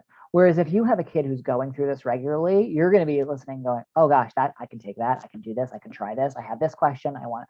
So you want to do that as much as possible with kids and with adults, right? So we can help them by seeing the incident from their perspective, using reflective and empathic responses, which I talked about earlier. I want you instead of kind of tug of war, I want you to think about like holding their hands and walking the same direction through it, because you really are on the same team. It doesn't feel like that. Oftentimes they want to be successful in life. You want them to be successful in life. Most kids do not wake up in the morning thinking, how can I be the worst human being possible today for my parents, my teachers, and everybody else? Most of the time they're just doing the best they have with what they have, just like us. So we can help by seeing the incident from their perspective. We can help by giving emotional environmental support to bring their situation within the child's ability to manage. And I apologize, there's several misspellings on that one. I missed that. So give enough emotional environmental support to bring the situation within their ability to manage. What I love about that is you're not doing it for them. You're not regulating them. You are co-regulating. You're helping them. Just like, right, if the hurdle is this high, you just might be giving them a step stool to help them get over. And then they can still do a good amount of it by themselves and feel good about, hey, I did that, right? Help them see the connection between thoughts, feelings, and behaviors, right? Help them to understand why they're acting the way they are. That's super important. Encouraging them to be responsible for their behaviors. A lot of times, a complaint that I hear about crisis management from parents is that it's just kind of like, you're just giving away the farm. You're just letting them do whatever. And that is not what this is at all. They are still responsible for their behaviors. There are still actions that they will get in trouble for. There are still consequences, and they have to understand that. And they don't need to understand it by you lecturing them. They need to understand it by experiencing that there are still consequences. I have a young lady that I work with who, private therapy, who we're just getting started. She's on the spectrum and she's not quite engaging. And so we set a goal, and the expectation is 6 to 8 minutes of really like focused time. And we're just learning a skill. And then we're going to, talk through it. Mom set that expectation. Yesterday, there was a humongous tantrum. I hate him. I don't want to work with him. I don't want to do that. Can you believe someone not liking me? Is that fair? Anyway. And so the consequence was, Mom was like, okay, well, then I guess that's 30 minutes of screen time that you lose tonight. And she was awful. She was extremely rude. She was kicking the screen. She was doing a whole bunch of stuff. And then she freaked out. I didn't know we were doing therapy. She totally did. And we were like, and I was like, oh no, nope. She loses 30 minutes of screen time. We'll try it again next week. And I just encouraged Mom, like, she will engage next week, guaranteed. Maybe you'll have to do it one more time, but by the time after that, when she gets it, you're serious, she will engage and she will be fine. But we're not playing this game. And so this is absolutely not. Actually, one of the reasons I do all of this is I tell people all the time, parenting and crisis management, it's not the same class, but we go through crisis management so that you feel confident to be able to parent, because oftentimes kids use this negative behavior intentionally or unintentionally to deflect consequences. The consequences still need to happen because the world they're going into isn't going to care. And so they really have to learn to be able to be successful in the world as much as possible. So encouraging kids to be responsible for their behaviors, celebrating their efforts and successes. You want to celebrate their efforts and successes as much as possible. And when you do that, when you encourage that, they really will respond for the most part. They'll feel like, whoa, somebody's recognizing what I'm doing. Okay. So how do we do this? We provide immediate support to reduce emotional intensity. We identify and resolve the underlying issues causing distress, and we keep the child in the activity. We do that by draining off the emotions, right? So they're super keyed up, they're super upset. The more upset you are, the less your thinking brain is involved. You're going to use reflective and empathic statements to co-regulate and drain off their emotions, calm them down a bit. You may need to clarify events. I'm sure it's not a secret to anybody here that stress and emotional distress reduces your ability to understand the nuances of a situation and what actually might have happened. I had a young man who, anytime he was kicked in a soccer game, felt like it was an assassination attempt. And there was a huge crisis that came as a result of it. In reality, it was just people get kicked in soccer. Maintain the relationships and the lines of communication throughout the whole thing. Plan an appropriate response, including anticipating potential problems, and then mediate the situation if necessary. So what that sounds like when a kid comes off the soccer field and they're screaming because they kicked somebody, because they got kicked and then they kicked somebody back, and and they're all upset, and you use empathic and reflective responses, right? So you say, "Oh my gosh, are you okay? I'm so sorry that happened. You are really upset. Tell me what happened," right? And then they tell you, "Oh gosh, are you hurt? Are you?" "No, I'm not hurt. He just kicked me." Whatever, okay? And then you can say, once he's calmer, when she's calmer, sometimes people get kicked in soccer, and I could be wrong. Maybe it was on purpose, but it also looked like it could have been an accident. Don't make that a fight. Some kids are going to go, maybe, and some kids are going to go, it absolutely was not an accident. Bottom line is you don't know for sure. So that's not the hill I want to die on. And then maintain the relationships and lines of communication throughout by having these conversations, and then say, all right, I understand that you're super upset. I understand that you were hurt, and we can't retaliate by kicking somebody and punching them back. So what's something else that you could do if that happens again? For the most part, they're going to be able to give you an answer. You can go talk to the coach, come talk to you, whatever. Okay, so let's do that. If you get kicked again, you're just going to walk away calmly and tell the coach, I need a timeout for a few minutes. I got kicked and I'm really angry, right? And if you need to, you can mediate the situation. Sometimes you can't send a kid back into a situation with another kid that they have a problem with because things are just too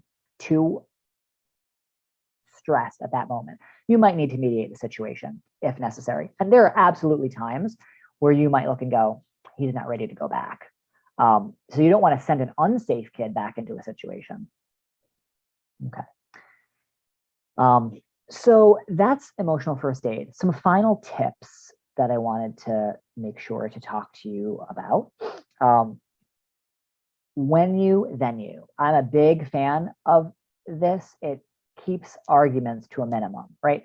So I'm just like, okay, when you clean your room, then we can talk about you going over to your friend's house. I'm not cleaning my room. Okay. I want to go to Sally's house. Yep. When you clean your room, then we can talk about you possibly going over to Sally's house. I'm not doing it. Okay. And you just keep coming back to, after a while, I kind of stop saying it for a little while because they'll just go, I want to. You don't respond. Another one I love is asked and answered. Or what did your mom say about that? What did dad say about that? What did so-and-so say about that? I always ask that question.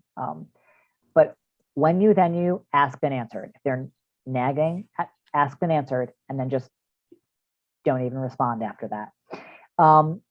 Earn normal activities by positive behavior rather than removing it for bad behavior. So this is a big thing. I'm all about like consequences for one-off sort of behaviors, but when you're dealing with regular, consistent behavior, the kid pretty much always does X and we're really working on it.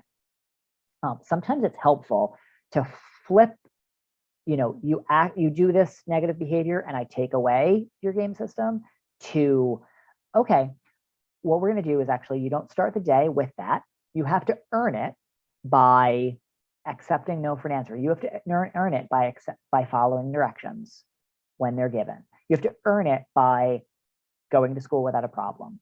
What that does is it flips their perspective. So I'm angry. I tell you no, you take away my game system. Now I'm angry at you for taking away something, and it just perpetuates that negative thing, right? The other way is like, I'm changing that and I have to be on my best behavior. So I have to focus on what I have to do right in order to earn that. And that's actually what you want to do, is have kids especially, but people focus on what they have to do instead. So the formula that I gave earlier, when X happens, instead of negative behavior, I will positive behavior. That's the statement that you want to kind of live by if you're trying to change somebody's perspective, teach them skills, things like that. So that is our presentation, our official presentation, and we have a couple of minutes. We have 15 minutes for just chatting and asking and answering questions. So feel free. Do we have any that have already been dropped in the chat for our question answer session? I don't see any, but if Charles or Jenny want to jump in, that'd be great.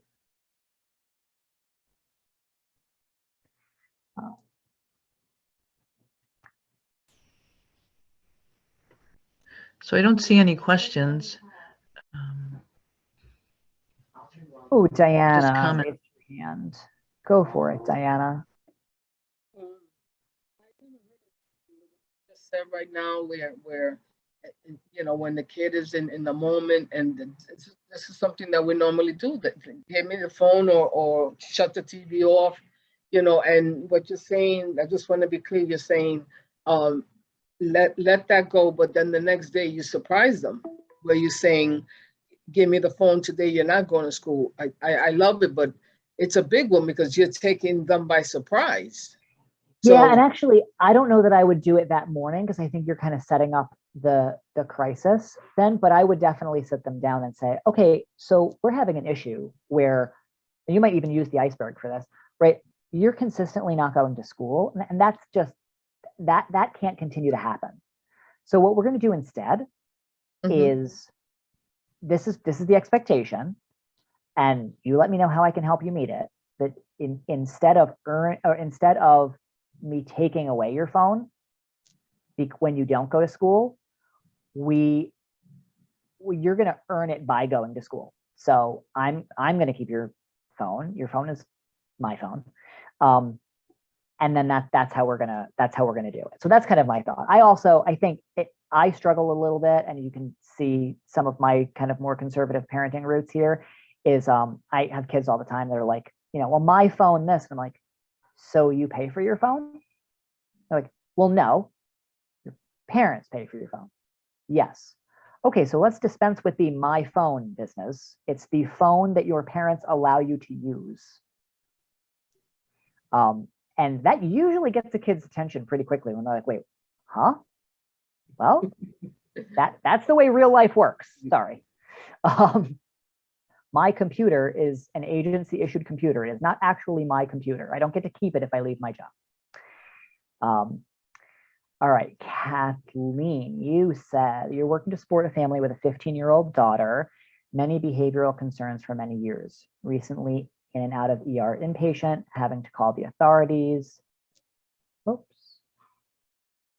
I don't know where I left off there. Hang on. Two other, I don't know why I can't see the rest of your comment. Two other siblings in the home who have become Tom.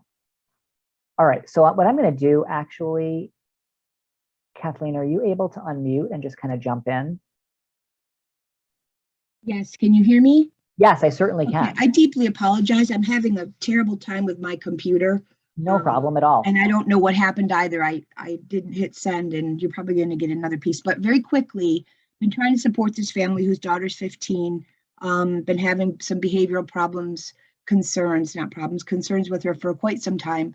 It's gotten to a point now where she'd be, very violent, throwing things. A lot of the examples that you explained, the family has tried to do with making sure when they have conversations that there aren't objects in the home where she can throw. It's escalated to the point where she's threatened the family. So suicidal ideations has caused them to have to call 911, all those different things.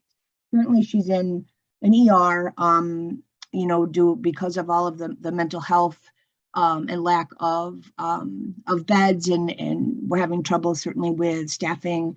Some of these young people are just sitting in the ER waiting for somewhere to go. This family, the daughter's supposed to be discharged next week. Okay.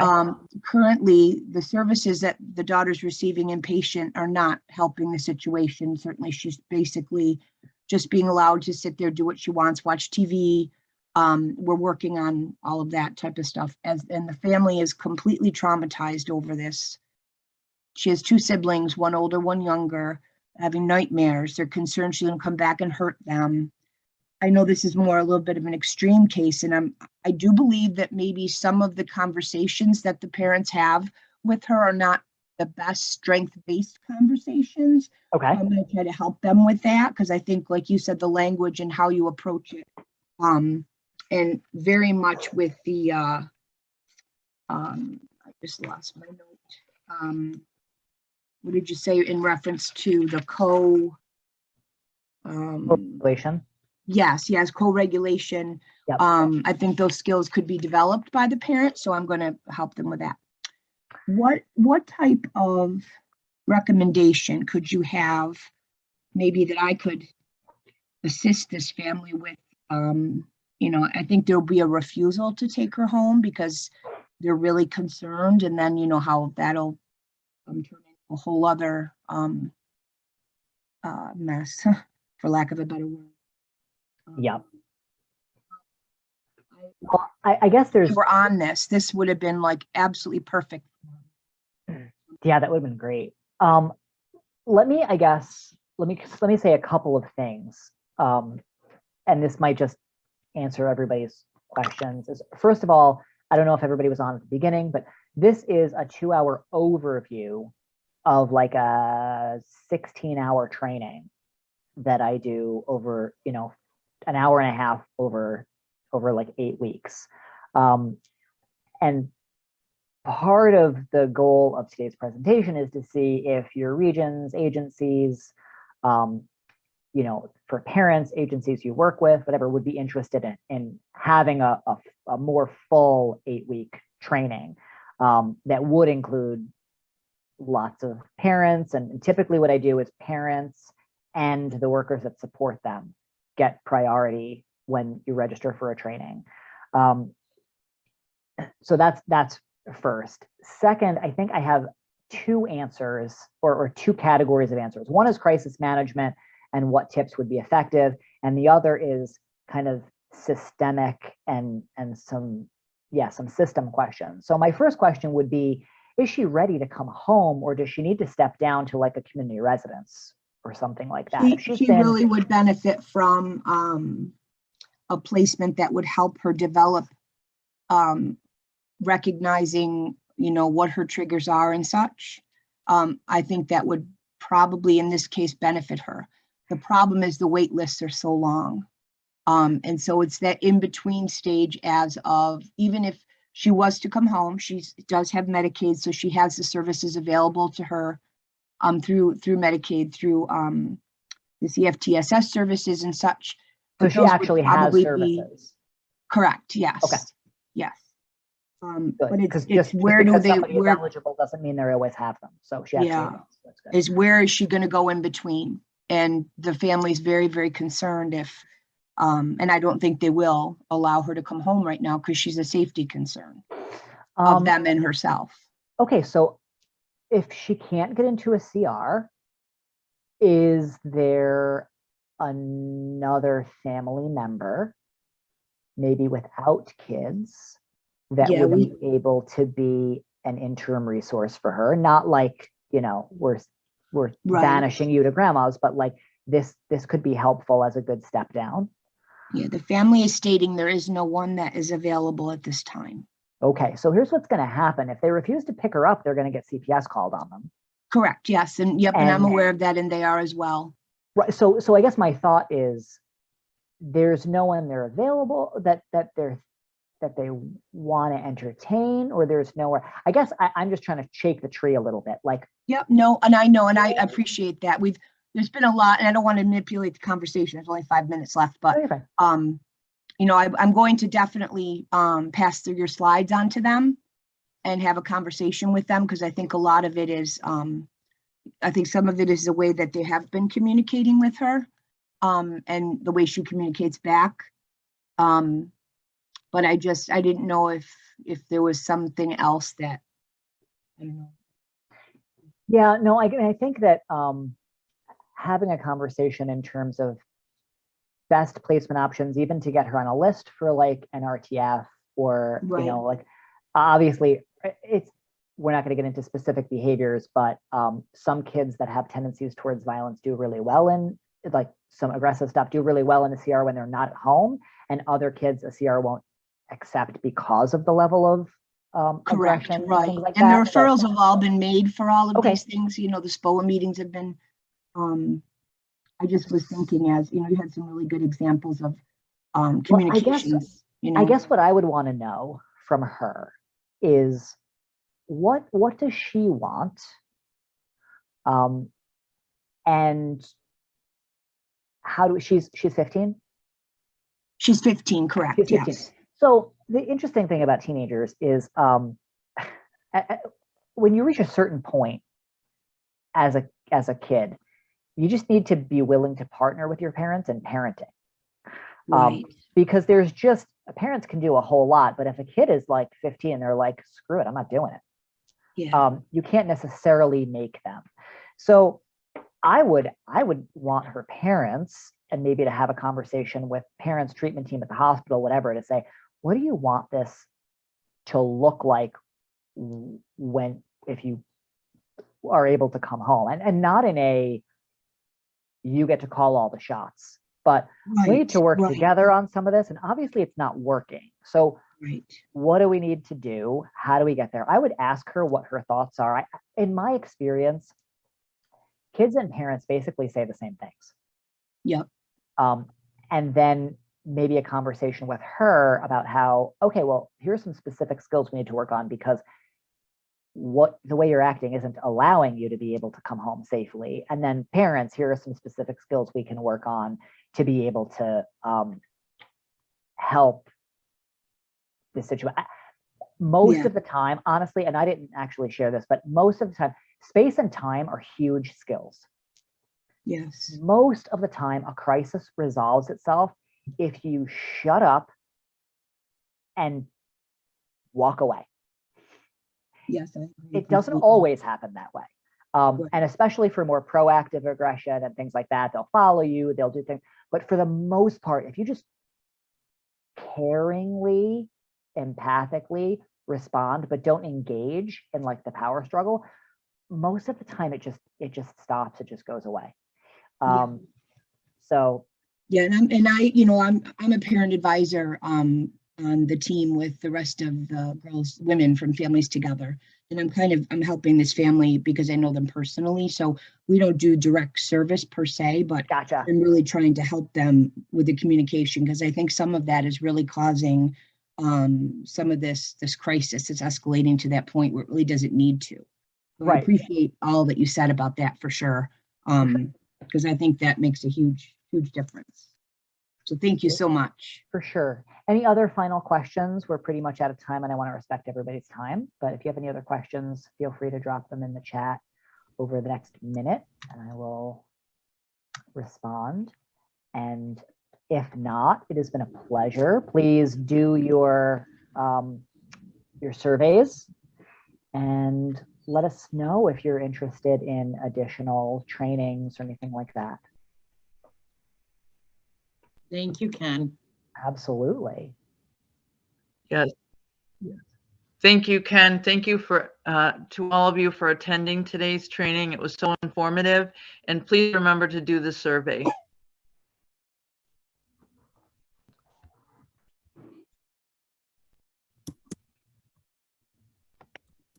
Have a good afternoon.